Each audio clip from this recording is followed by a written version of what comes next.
Diphtheria. Diphtheria എന്ന് പറയുമ്പോൾ പെട്ടെന്ന് നമ്മുടെ മൈൻഡിൽ വരേണ്ടത് ഒന്ന് ബുൾ നെക്കും അതുപോലെ സ്യൂഡോ മെംബ്രെയിനുമാണ്. ഡിഫ്തീരിയ ഉള്ള ആളുകളിൽ ക്യാരക്ടറിസ്റ്റിക് ആയിട്ട് കാണുന്ന ഫീച്ചേഴ്സ് ആണ് ഒന്ന് ബുൾ നെക്ക് അപ്പിയറൻസും മറ്റത് സ്യൂഡോ മെംബ്രെയിന്റെ ഫോർമേഷൻ. അപ്പൊ ഈ ഇമേജ് ശ്രദ്ധിച്ചു നോക്കിക്കഴിഞ്ഞാൽ ഈ കുട്ടിയുടെ കഴുത്തൊരൽപ്പം വീങ്ങിയല്ലേ ഇരിക്കുന്നത്, അപ്പൊ അതിനെ നമ്മൾ ബുൾ നെക്ക് എന്ന് പറയും. അതേപോലെ തന്നെ ഇവിടെ ഫോം ചെയ്തേക്കുന്ന ഒരു ഈ ത്രോട്ട് ഓപ്പൺ ചെയ്തിരിക്കുന്ന ഇവിടെ ഒരു വൈറ്റ് കളർ സാധനം കണ്ടോ, ഇതാണ് നമ്മൾ സ്യൂഡോ മെംബ്രെയിൻ എന്ന് പറയുന്നത്. ഇത് രണ്ടുമാണ് ഡിഫ്തീരിയ എന്ന് പറയുന്നത്.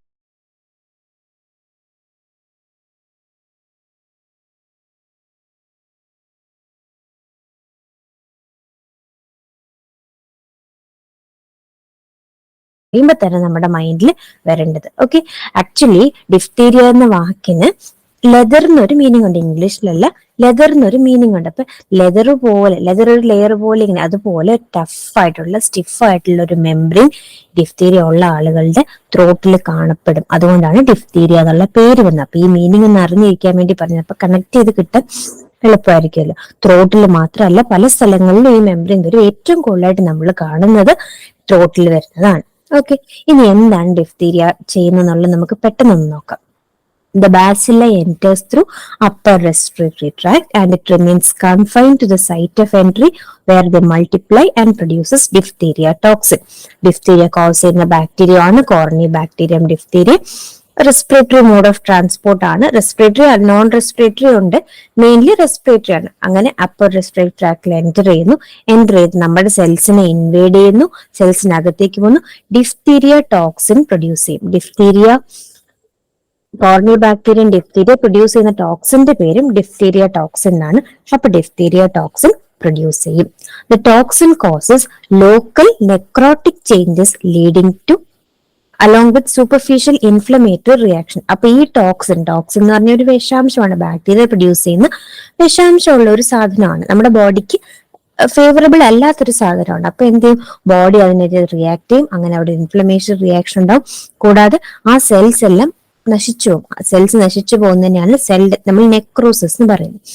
Okay, the necrosed epithelium together with fibrinous exudate, leukocytes, erythrocytes and bacteria constitute the grayish pseudomembrane which is a characteristic feature of diphtheria infection.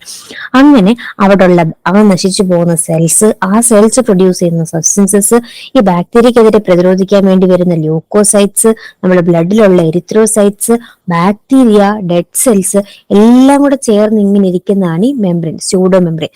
Pseudo എന്ന വാക്കിന്റെ അർത്ഥം എന്താണ്? ഫോൾസ് എന്നാണ്. അപ്പൊ സ്യൂഡോ മെംബ്രെയിൻ എന്ന് പറയുമ്പോൾ ഫോൾസ് മെംബ്രെയിൻ ആണ്. എന്തുകൊണ്ടാണ് ഇതിന്റെ ഫോൾസ് മെംബ്രെയിൻ എന്ന് പറയുന്നത്? നമ്മുടെ ആക്ച്വൽ സെൽ മെംബ്രെയിൻ പോലെ ഒരു റിയൽ സബ്സ്റ്റൻസ് ഒന്നുമല്ല, റിയൽ കവറിംഗ് ഒന്നുമില്ല. കുറെ സാധനങ്ങൾ വന്ന് ഒരിടത്ത് അടിഞ്ഞുകൂടി കട്ടിയായിട്ടിരിക്കുന്നു.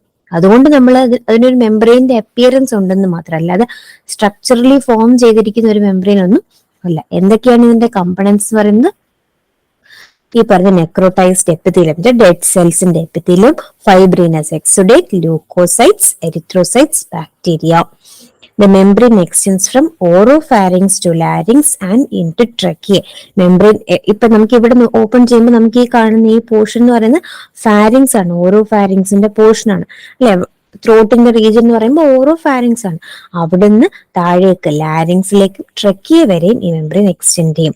The mechanical obstruction of trachea by pseudo membrane can cause suffocation and death. ഇങ്ങനെ കട്ടിയുള്ള ഒരു മെംബ്രെയിൻ നമ്മുടെ ട്രക്കിയ, അതായത് വിൻ പൈപ്പിൽ വരുവാണ്. അങ്ങനെ ഇതിന്റെ കട്ടി കൂടി കൂടി വിൻ പൈപ്പിനകത്ത് സ്പേസ് ഇല്ലാതെ വരികയും ശ്വാസം മുട്ടുകയും ചെയ്ത് അങ്ങനെ സഫക്കേഷനിലൂടെ ആൾക്ക് ഡെത്ത് വരെ സംഭവിക്കാന്നാണ് പറയുന്നത്.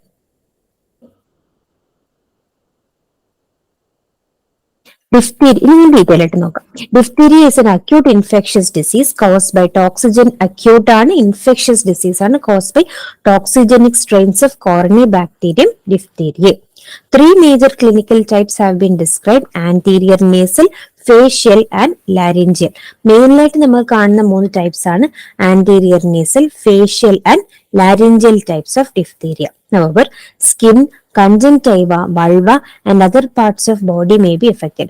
കൂടാതെ ഇപ്പൊ നമുക്ക് നോസിൽ കാണുന്നതിന് നമ്മൾ നോസിലാണ് ഇത് എഫക്ട് ചെയ്ത്, ആന്റീരിയർ നോസിൽ എഫക്ട് ചെയ്തിട്ട് ഫാരിക്സിന്റെ റീജിയനിലൊക്കെയാണ് നമുക്ക് ഈ സ്യൂഡോമെംബ്രെയിൻ കാണുന്നെങ്കിൽ നമ്മൾ അതിനെ ആന്റീരിയർ നേസൽ എന്ന് പറയും. ഇനി നമ്മൾ ലാരിൻസിന്റെ റീജിയനിലാണ് നമ്മൾ അതിനെ ലാരിഞ്ചിയൽ എന്ന് പറയും.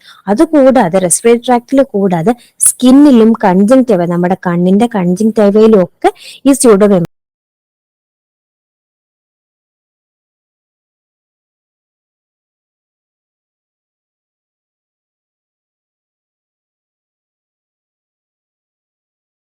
മെംബ്രെയിൻ ഫോം ആവാം. ഈ ബാക്ടീരിയ എഫക്ട് ചെയ്ത് ടോക്സിൻ പ്രൊഡ്യൂസ് ചെയ്യാം.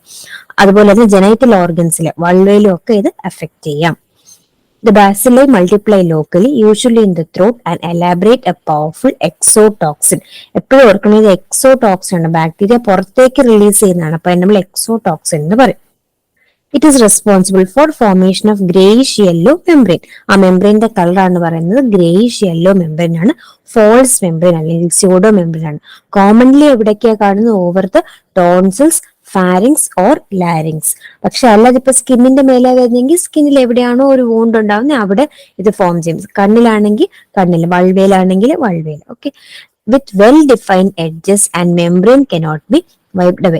നല്ല വെൽ ഡിഫൈൻഡ് എഡ്ജസ് ആയിരിക്കും. അതായത് ഈ മെംബ്രെയിൻ നമുക്ക് ഒട്ടും സ്കിന്നിനോട് ചേർന്നല്ല, വെൽ ഡിഫൈൻഡ് ആയിട്ടുള്ള എഡ്ജസ് ആയിരിക്കാനുള്ളത്. അപ്പൊ നമുക്ക് സ്വാഭാവികമായിട്ട് ഇതൊന്ന് ഇളക്കാൻ തോന്നല്ലേ, പേഷ്യന്റിനെ ബുദ്ധിമുട്ട് മാറ്റാൻ വേണ്ടി ഇളക്കി കളയാൻ തോന്നും. പക്ഷെ നമ്മൾ ഇളക്കി കളയാൻ പാടില്ല. എന്തുകൊണ്ടാണ്? Bleeding if scraped. നമ്മൾ അത് ഇളക്കാൻ നോക്കുമ്പോൾ അതിന്റെ ബാക്കിൽ, അതിന്റെ തൊട്ടടിയിലുള്ള സ്കിൻ അതുമായിട്ട് അഡ്ഹറന്റ് ആണ്. അപ്പൊ നമ്മൾ ഇളക്കാൻ നോക്കുമ്പോൾ അവിടെ ബ്ലീഡിങ് നടക്കാൻ സാധ്യതയുണ്ട്. Mark congestion, oedema and local tissue destruction. ഏത് സൈറ്റിനെയാണോ അഫക്ട് ചെയ്യുന്നത് അവിടുത്തെ ടിഷ്യൂസിന് എഡിമ, വീക്കം ഉണ്ടാവുന്നു, ടിഷ്യൂ ഡിസ്ട്രക്ഷൻ ഉണ്ടാവുന്നു. Enlargement of regional lymph nodes. അതുകൂടാതെ എവിടെയാണോ അഫക്ട് ചെയ്യുന്നത് അതിനോട് ചേർന്നിരിക്കുന്ന റീജിയൻസിലെ ലിംഫ് നോഡ്സിന് എൻലാർജ്മെന്റ് വരുന്നു. അങ്ങനെ sub mandibular lymph node, sub mandibular നമ്മുടെ താടിയലിന് തൊട്ട് താഴെ കാണുന്നതാണ് സബ് മാൻഡിബുലാർ ലിംഫ് നോഡ്. അതിന് എൻലാർജ്മെന്റ് വരുമ്പോഴാണ് കഴുത്ത് വീങ്ങിയിട്ട് ബുൾ നെക്ക് ലിംഫാഡിനോപ്പതി നമ്മൾ പറയുന്നത്.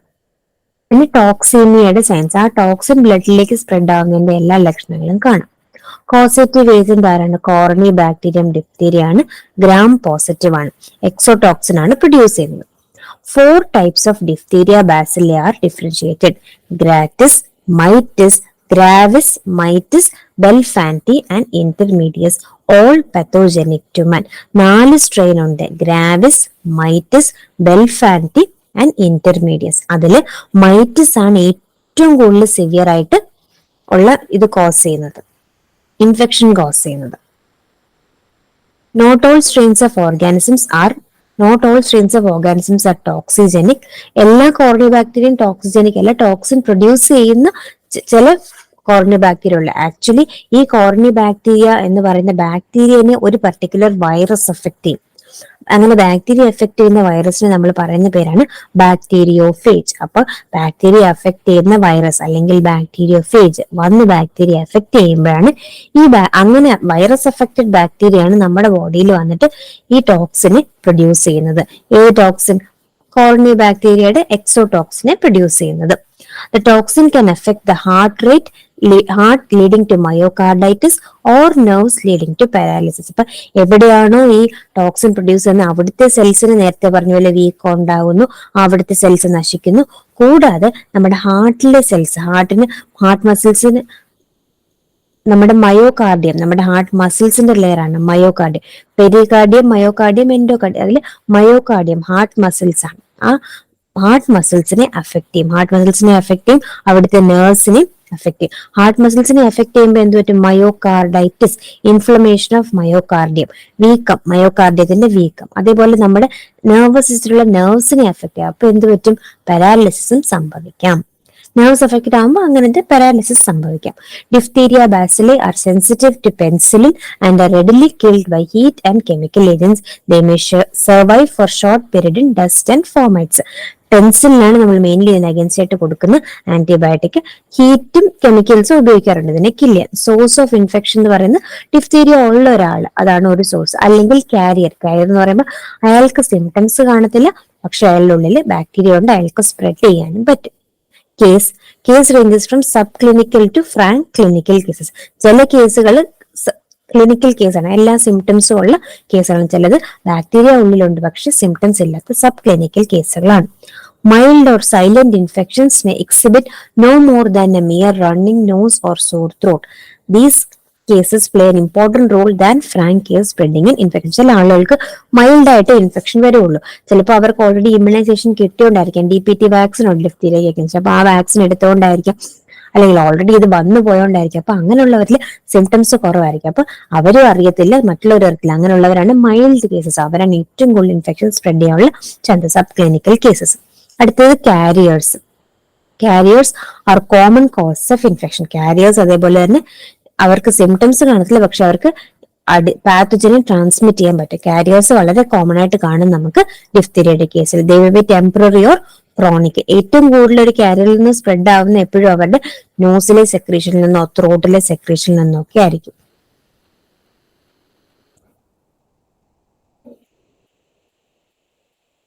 Infective material. എന്താണ് ഇൻഫെക്റ്റീവ് മെറ്റീരിയൽ?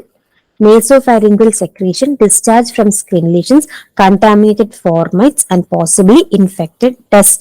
ഫോർമൈറ്റ് എന്ന് പറഞ്ഞാൽ അവരുടെ വായിൽ നിന്നോ മൂക്കിൽ നിന്നുള്ള ഡ്രോപ്ലെറ്റ്സ് വന്ന് വീഴുന്ന അവർ യൂസ് ചെയ്യുന്ന സാധനങ്ങളിലൊക്കെ അത് വന്ന് വീഴും. അപ്പൊ അങ്ങനെ ആ ഡസ്റ്റ് പാർട്ടിക്കിൾസും ആ പാർട്ടിക്കിൾസും നമ്മൾ ഫോർമൈറ്റ്സ് എന്ന് പറയുന്നത്. അപ്പൊ ഇൻഫെക്റ്റീവ് മെറ്റീരിയൽ എന്താണ്? ഇപ്പൊ ഒരാൾ തുമ്മുകയോ എന്തെങ്കിലും ചെയ്യുമ്പോൾ എന്താണ് നമുക്ക് ഇൻഫെക്ഷൻ കോസ്? അവരുടെ മൂക്കിൽ നിന്ന് വരുന്ന സെക്രീഷൻ, അല്ലെങ്കിൽ സ്കിൻ ടൈപ്പ് ഡിഫ്തീരിയ ഉണ്ടെന്ന് പറഞ്ഞാൽ സ്കിന്നിൽ നിന്ന് വരുന്ന സെക്രീഷൻസ്, ഇതൊക്കെയാണ് ഇൻഫെക്ഷൻ കോസ് ചെയ്യുന്നത്. Period of infectivity unless treated, the period of infectivity may vary from 14 to 20 days. 14 മുതൽ 28 ദിവസം വരെ ആ ആൾക്ക് അസുഖം സ്പ്രെഡ് ചെയ്യാൻ പറ്റും. ഫ്രം ദ ഓൺസെറ്റ് ഓഫ് ഡിസ്, അസുഖം വന്നത് തൊട്ട് 14 to 28 days വരെ അവർക്ക് അസുഖം സ്പ്രെഡ് ചെയ്യാൻ പറ്റും. കാരിയേഴ്സ്, അത് ഏത് അസുഖത്തിന്റെ കേസിലും കാരിയേഴ്സിന് കുറെ നാൾ കൂടുതൽ അസുഖം സ്പ്രെഡ് ചെയ്യാൻ പറ്റും. കാരണം അവർ പ്രത്യേകിച്ച് ട്രീറ്റ്മെന്റ് ഒന്നും എടുക്കില്ല, അപ്പൊ അവർക്ക് കുറെ നാൾ അസുഖം നിൽക്കും, അത്രയും കാലം അവർക്ക് സ്പ്രെഡ് ചെയ്യാനും പറ്റും.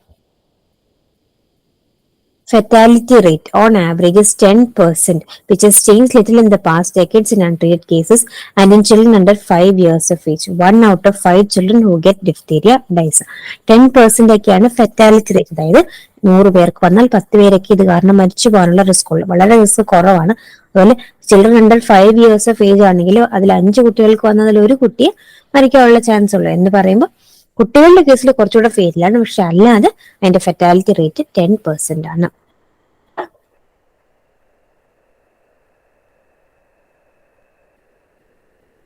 Diphtheria is principally result of action of toxin formed by organism rather than invasion by organism.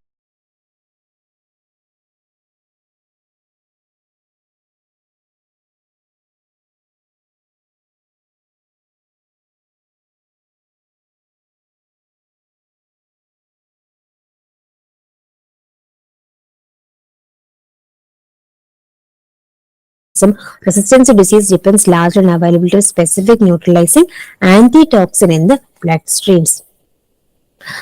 നമ്മുടെ ബോഡി ഇതിനെതിരായിട്ട് ആന്റി ടോക്സിൻ പ്രൊഡ്യൂസ് ചെയ്യും. അങ്ങനെയാണ് നമുക്ക് ഈ അസുഖത്തിനോട് റെസിസ്റ്റൻസ് കിട്ടുന്നത്. ഡിഫ്തീരിയ ആക്ച്വലി ആ ബാക്ടീരിയ ഗ്രോ ചെയ്യുന്ന നല്ല പ്രശ്നം, അത് ആ സമയത്ത് പ്രൊഡ്യൂസ് ചെയ്യുന്ന ടോക്സിൻ ആണ് ഈ റിയാക്ഷൻസിനും സ്യൂഡോമെംബ്രെയിൻ ഫോർമേഷനും നമ്മുടെ മയോകാർഡൈറ്റിസിനും നെർവ് പാരാലിസിസിനും ഒക്കെ കാരണം. സോ നമ്മുടെ ബോഡി ആന്റി ടോക്സിൻ പ്രൊഡ്യൂസ് ചെയ്യും. സാധാരണ ബാക്ടീരിയ കൊല്ലാനുള്ള ആന്റിബോഡി പ്രൊഡ്യൂസ് ചെയ്തിട്ട് കാര്യമില്ല, ആന്റിബോഡി പ്രൊഡ്യൂസ് ചെയ്യും. ഏതെങ്കിലും ഒരു ബാക്ടീരിയ എന്തെങ്കിലും ഒരു ആന്റിജൻ ബോഡിയിൽ കയറുമ്പോൾ നമ്മൾ ഇമ്മ്യൂൺ സിസ്റ്റം പെട്ടെന്ന് തന്നെ അതിനെ അഗൈൻസ്റ്റ് ആയിട്ട് ആന്റിബോഡി പ്രൊഡ്യൂസ് ചെയ്യും. പക്ഷെ ഇവിടെ ആന്റിബോഡി മാത്രം പ്രൊഡ്യൂസ് ചെയ്യേണ്ട കാര്യമില്ല, കാരണം ആ ബാക്ടീരിയ കൊന്നാലും അത് പ്രൊഡ്യൂസ് ചെയ്ത ടോക്സിൻ ആണ് ഈ സിംറ്റംസ് ഉണ്ടാക്കിക്കൊണ്ടിരിക്കുന്നത്. അപ്പൊ ആന്റി ടോക്സിൻ ആണ് അവിടുത്തെ സൊല്യൂഷൻ. എൻവയറമെന്റൽ ഫാക്ടേഴ്സ് എല്ലാ സീസണിലും കാണാം, എന്നാലും വിന്ററിലാണ് കൂടുതലും കാണുന്നത്. Mode of transmission, droplet infection can be also transmitted directly to a susceptible person from infected cutaneous lesions. Cutaneous എന്ന വാക്കിന്റെ അർത്ഥം സ്കിൻ lesions, സ്കിന്നിലുള്ള ലീഷൻസിനാണ് ക്യൂട്ടേനിയസ് ലീഷൻസ് വന്നത്. അപ്പൊ സ്കിൻ ലീഷൻസ് വഴി സ്പ്രെഡ് ആവാം. ഇപ്പൊ സ്കിന്നിൽ വരുന്ന ടൈപ്പ് ഡിഫ്തീരിയ ആണെങ്കിൽ ആ സ്കിന്നിലെ സെക്രീഷൻസ് ഒക്കെ വേറൊരാളുടെ ബോഡിയിലേക്ക് വീഴുകയോ അല്ലെങ്കിൽ അത് ആൾ ഇൻഹേൽ ചെയ്യോ എങ്ങനെയെങ്കിലും ഒക്കെ ആളുടെ റെസ്പിറേറ്ററി വന്നാലും ഇൻഫെക്ഷൻ നടക്കും. അതല്ലാതെ ഡയറക്റ്റ് ഡ്രോപ്ലെറ്റ് ഇൻഫെക്ഷൻ ആണ് most common mode of transmission. പിന്നെ അവർ യൂസ് ചെയ്ത സാധനങ്ങൾ, ഇപ്പൊ കപ്പ്, തെർമോമീറ്റർ, ടോയ്സ്, കുട്ടികളൊക്കെ കളിച്ച ടോയ്സ്, ഇത് വരുന്ന കുട്ടികൾ കളിച്ച ടോയ്സ്, അങ്ങനത്തെ സാധനങ്ങളിലൊക്കെ അവരുടെ സെക്രീഷൻസുമായിട്ട് കണ്ടാമിനേഷൻ ഉണ്ട്. അപ്പൊ അതൊക്കെ ഉപയോഗിച്ചാലും നമുക്ക് വരും. പക്ഷെ അതിന്റെയൊക്കെ മേലെ അധികം കാലം സർവൈവ് ചെയ്യത്തില്ല, കുറച്ചു കാലത്തേക്ക് അത് സർവൈവ് ചെയ്യുമെന്നാണ് പറയുന്നത്. ഇൻക്യുബേഷൻ പീരീഡ് 2 to 6 days ചിലപ്പോൾ കൂടാം. ഇനി ക്ലിനിക്കൽ ഫോംസ്, അതില് നമ്മൾ ഓരോ ടൈപ്പ് ഓഫ് ഡിഫ്തീരിയയുടെയും ക്ലിനിക്കൽ ഫോംസ് എടുത്തെടുത്ത് പഠിക്കണം. Respiratory tract forms of diphtheria consist of pharyngo tonsillar, laryngo tracheal and nasal combinations. Respiratory ട്രാക്ടിനെ എഫക്ട് ചെയ്യുന്ന ഡിഫ്തീരിയ എന്ന് പറയുമ്പോൾ ഫാരിഞ്ചോ ടോൺസിലർ ടൈപ്പ് ഉണ്ട്, ലാരിഞ്ചൽ ടൈപ്പ് ഉണ്ട്, നേസൽ ടൈപ്പ് ഉണ്ട്. അതേപോലെ തന്നെ ഇതിന്റെയൊക്കെ കോമ്പിനേഷൻസും കാണാം. Patients with pharyngo tonsillar diphtheria usually have a sore throat, difficulty in swallowing and low grade fever at presentation. അപ്പൊ ഫാരിഞ്ചോ ടോൺസിലർ എന്ന് പറയുമ്പോൾ നമ്മുടെ ഫാരിങ്സിനെയും ടോൺസിൽസിന്റെ റീജിയനെയും എഫക്ട് ചെയ്യുന്ന ഡിഫ്തീരിയാണ്. അങ്ങനെയുള്ളവർക്ക് എന്ത് പറ്റും? ത്രോട്ടിലാക്കി ഏറ്റവും കൂടുതൽ സിംറ്റംസ് ആണ്. സോർ ത്രോട്ട് ആയിരിക്കും, ഡിഫിക്കൽട്ടി swallowing, പിന്നെ ലോ ഗ്രേഡ് ഫീവർ. എല്ലാ റെസ്പിറേറ്ററി ഇൻഫെക്ഷൻ ഉള്ളവർ ലോ ഗ്രേഡ് ഫീവർ ആയിരിക്കും. അങ്ങനെയുള്ള ഒരു ത്രോട്ട് എക്സാമിൻ ചെയ്യുമ്പോൾ എന്താ കാണുന്നത്? ചെറിയൊരു റെഡ്നെസ് കാണും ആൻഡ് നമ്മുടെ സ്യൂഡോ മെംബ്രെയിൻ കാണാൻ പറ്റും. എല്ലാവരിലും തുടക്കത്തിൽ തന്നെ സ്യൂഡോ മെംബ്രെയിൻ കാണണമെന്നില്ല, പക്ഷെ കുറച്ചു കാലം കഴിയുമ്പോൾ സ്യൂഡോ മെംബ്രെയിൻ എന്തായാലും വരും. കുറച്ച് ദിവസം കഴിയുമ്പോൾ the membrane may be localised or A patch of the posterior pharynx or tonsil, or may cover the entire tonsil, or less frequently may spread to cover the soft and hard palates and posterior portion of pharynx. ചില സമയത്ത് ത്രോട്ടിലെ ഏതെങ്കിലും ഒരു സ്ഥലത്ത് ഒരു ചെറിയ patch ആയിട്ട് കാണത്തുള്ളൂ, പെട്ടെന്ന് ഐഡന്റിഫൈ ചെയ്യാൻ പോലും പറ്റും. ചില സമയം നമ്മൾ ആദ്യത്തെ ഇമേജ് കണ്ട പോലെ ഫുൾ ഫാരിങ്സിനെയും ലാരിങ്സിനെയും പാലറ്റിനെയൊക്കെ കവർ ചെയ്യുന്ന രീതിയിൽ ഒരു ഫുൾ ഒരു ലെയർ, ഒരു നമ്മളെന്തോ ഇങ്ങനെ മെത്തയൊക്കെ വിരിച്ചിട്ടേക്കുന്ന പോലെ ഒരു ലെതറിന്റെ കവറിങ് പോലെ ഒരു കവറിങ് ആയിട്ട് കാണാം. അത് ഡിസീസ് പ്രോഗ്രസ് ചെയ്യുന്നതിനനുസരിച്ച്. In the early stages, pseudomembrane may be whitish and may wipe off easily. It may extend to become thick, blue, white to grey, black and adherent. അപ്പൊ ആദ്യമൊക്കെ അത് നമ്മൾ ശ്രമിച്ചാലും നമുക്ക് പെട്ടെന്ന് തന്നെ ഇളക്കി കളയാൻ പറ്റുന്ന ഒരു രീതിയിലായിരിക്കും, വൈറ്റ് കളർ ആയിരിക്കും. പിന്നീട് അത് കുറച്ചുകൂടെ ഹാർഡായി ഗ്രേഷ് ബ്ലാക്ക് കളറാവും. അന്നേരം അത് അഡ്ഹറന്റ് എന്ന് വെച്ചാൽ അതിന്റെ അടിയിലുള്ള സ്കിന്നിനോട് ടൈറ്റ് ആയിട്ട് കണക്ട് ചെയ്തിരിക്കുമായിരിക്കും, ഒട്ടിയിരിക്കുമായിരിക്കും. ആ സമയത്ത് നമ്മൾ റിമൂവ് ചെയ്ത് കഴിഞ്ഞാൽ ബ്ലീഡിങ് ഉണ്ടാവും. അതിന്റെ ഇതിന് ചുറ്റും ചെറിയൊരു റെഡ്നെസ് കാണാം. ആ റെഡ്നെസ്സിനെ നമ്മൾ എരിത്തീമ എന്ന് പറയുന്നത്. ഈ മെംബ്രെയിനിന് ചുറ്റും, ഈ വൈറ്റ് കളറിൽ ഇരിക്കുന്ന ഗ്രേഷ് വൈറ്റ് കളറിൽ ഇരിക്കുന്ന മെംബ്രെയിനിന് ചുറ്റും നമുക്കൊരു റെഡ്നെസ് കാണാം. അതിനാണ് എരിത്തീമ എന്ന് പറയുന്നത്.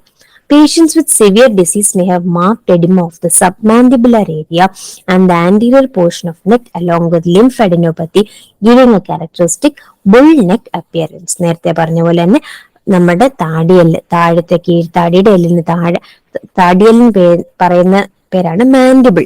അതിന് താഴെയുള്ള ലിംഫ് നോഡിന് സബ് മാൻഡിബുലാർ ലിംഫ് നോഡ് എന്ന് പറയും. ആ ലിംഫ് നോഡിന് വീക്കം വരുമ്പോൾ നമ്മൾ തന്നെ സബ് മാൻഡിബുലാർ ലിംഫാഡിനോപ്പതി എന്ന് പറയും. അങ്ങനെ വീക്കം ഉണ്ടാകുമ്പോൾ പറ്റും കഴുത്ത് മൊത്തത്തിൽ വീങ്ങിയിരുന്നിട്ട് ആ അപ്പിയറൻസിനാണ് നമ്മൾ ബുൾ നെക്ക് അപ്പിയറൻസ്. ഇതൊക്കെ റെസ്പിറേറ്ററി ഫോം ഓഫ് ഡിഫ്തീരിയ ആണ്, റെസ്പിറേറ്ററി ട്രാക്ടിനെ എഫക്ട് ചെയ്യുന്ന ഡിഫ്തീരിയ ആണ്.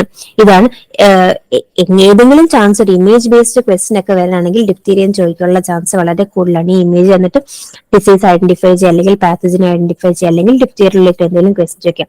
ഇങ്ങനെയാണ് ഒരു പേഷ്യന്റിനോട് മൗത്ത് ഓപ്പൺ ചെയ്യാൻ പറഞ്ഞിട്ട് നമ്മൾ ടങ്ങിനെ ഇങ്ങനെ ഡിപ്രസ് ചെയ്ത് നോക്കുമ്പോൾ ആ ത്രോട്ടിന്റെ റീജിയനിൽ ഫാരിങ്സിന്റെ റീജിയൻ നമുക്ക് കാണാം. ഈ കാണുന്നതെന്നൊക്കെ പറഞ്ഞ സ്പോട്ട് ഒന്നും അല്ല, നല്ല വെൽ ഡിഫൈൻഡ് മെംബ്രെയിൻ തന്നെയാണ്, ഒരു ഗ്രേഷ് വൈറ്റ് കളറാണ്. എന്താണത്? അത് ബോഡിയിലുള്ള നോർമലായിട്ട് ഫോം ചെയ്തൊരു ഫിസിയോളജിക്കൽ മെംബ്രെയിൻ ആണോ? അല്ല. ഡെഡ് സെൽസും ബാക്ടീരിയയും അതുപോലെ ഫൈബ്രിനും ല്യൂക്കോസൈറ്റ്സും സെക്രീഷൻസും എല്ലാം കൂടെ ചേർന്നാണ് ഇരിക്കുന്നത്. ഇങ്ങനെ വരുന്ന ഒരു രോഗിക്ക് എന്തൊക്കെ സിംറ്റംസ് കാണും? അയാൾക്ക് എന്തായാലും ഇത്രമാത്രം അസുഖം വന്നപ്പോ എന്തായാലും ത്രോട്ട് പെയിൻ കാണും, ചെറിയൊരു ഫീവർ കാണും, പിന്നെ ഇത് നമ്മൾ എക്സാമിൻ ചെയ്യുമ്പോൾ ഈ സ്യൂഡോമെംബ്രെയിൻ കാണും, അതിന് ചുറ്റും ഒരു റെഡ്നെസ്, നമ്മളതിനെ എരിത്രീമ എന്ന് പറയും. ചിലപ്പോ ബാക്കി കാണിച്ചിട്ടില്ല, ചില സമയം സബ് മാൻഡിബുലർ ലിംഫാഡിനോപ്പതി കാണാം. അതുണ്ടെങ്കിൽ ബുൾ നെക്ക് അപ്പിയറൻസും കാണാം.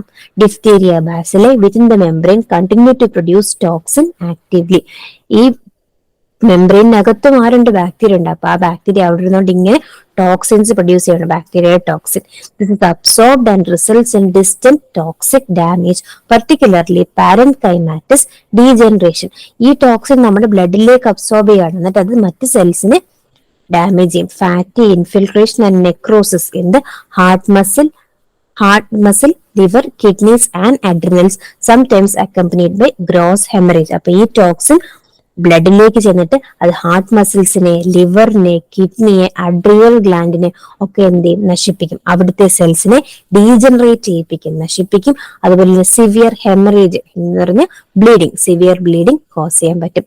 Irregularities of cardiac rhythm indicate damage to heart. അപ്പൊ ഹാർട്ട് മസിൽ ഈ ഡിഫ്തീരിയ ടോക്സിൻ കാരണം നശിച്ചു എന്ന് എങ്ങനെ അറിയും? കാർഡിയക് സമയത്തിന് നമ്മുടെ നോർമൽ ഹാർട്ട് ബീറ്റിന്റെ റേറ്റും നമ്പർ ഹാർട്ട് ബീറ്റ് എല്ലാം മാറും. അപ്പൊ അരിത്മിയ എന്ന് പറയും അല്ലെ, ആ ഹാർട്ട് ബീറ്റിന്റെ റേറ്റ് മാറുന്നതിനെ അരിത്മിയ എന്ന് പറയും. അപ്പൊ അത് ഇൻഡിക്കേറ്റ് ചെയ്യും ഹാർട്ട് ഡാമേജ് ഉണ്ടെന്ന്.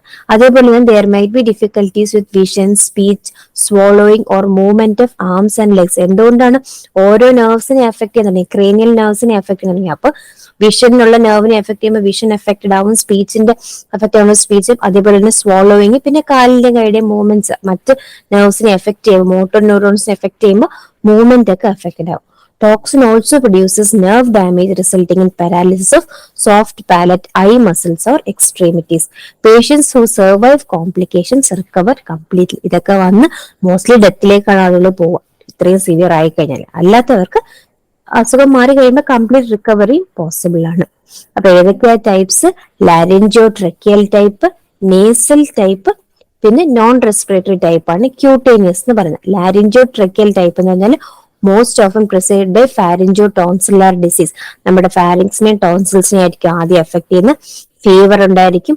ആൻഡ് നമ്മുടെ ലാരിങ്സ് എന്ന് പറഞ്ഞാൽ നമ്മൾ അതിന് വോയിസ് ബോക്സ് എന്ന് പറഞ്ഞത്, അപ്പൊ അതിനെ എഫക്ട് ചെയ്ത് ആ റീജിയനിൽ സ്യൂഡോ മെംബ്രെയിൻ വരുവാണെങ്കിൽ വോയിസ് എഫക്റ്റഡ് ആവും. അപ്പൊ hoarseness of voice, croupy cough, ഒരുമാതിരത്തെ ഒരു ഇറിറ്റേറ്റിംഗ് സൗണ്ട് ഉള്ള ഒരു ചുമ at the presentation. And if the infection extends to bronchial tree, most severe form of disease.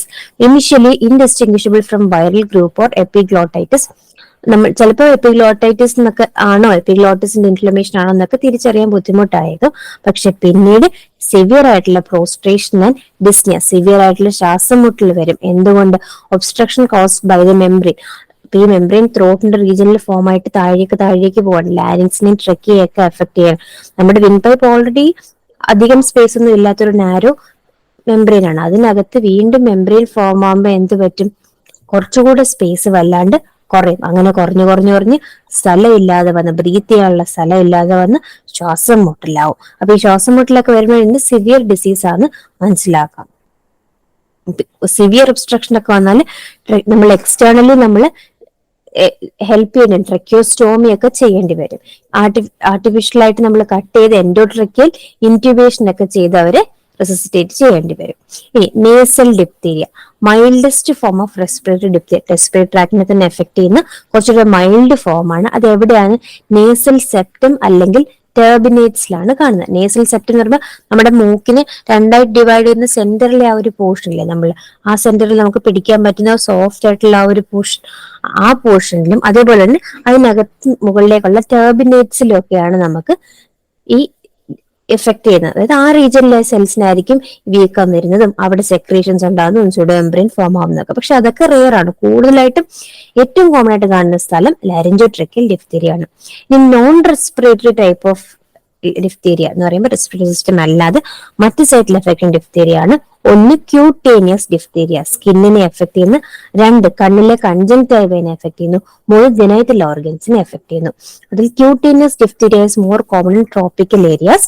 It often appears as secondary infection of previous skin abrasion infection.